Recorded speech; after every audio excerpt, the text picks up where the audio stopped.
ইয়া continue গফ করতে থাকি। এই তো স্নান করছো, স্নান করে ভাত খাবে, তারপর ঘুমাবে।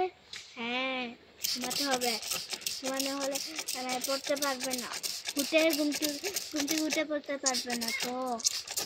হ্যাঁ দেখছো তো আরাম পাচ্ছ, কোনো ডাকবো কি নাই, পাপা বলতে পারো? পাপা তো বলতে পারোই না। আরে বাবা জাম, নিচে নামো। গুড। ওয়াও সো বিউটিফুল লাগছে।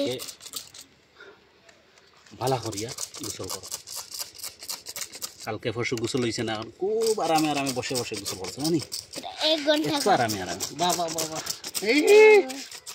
একদম কি করছো এটা, এটা এরকম করো।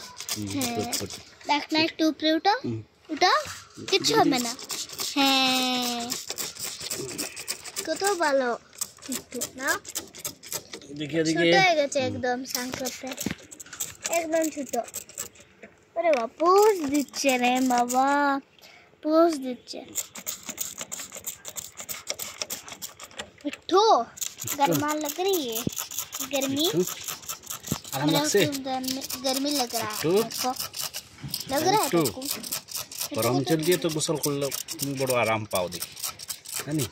আর ঠান্ডা পানি দি বাহ বাহ স্ট্রেচ হয়ে গেছে বাবা, কিছে একদম স্ট্যাচু কেন, একটু কথা বলো। ও চুল তুমি স্পাইক করে নিয়েছো নাকি? বাহ বাহ বাহ, চুল স্পাইক করতে তুমি জানো? আচ্ছা আচ্ছা আচ্ছা ওরে বাবা কি করলে রে চুলটা, চুল স্পাইক হয়েছে না? ঠিক আছে আরেকবার আমি করে দে, হয়ে গেছে করে দেই।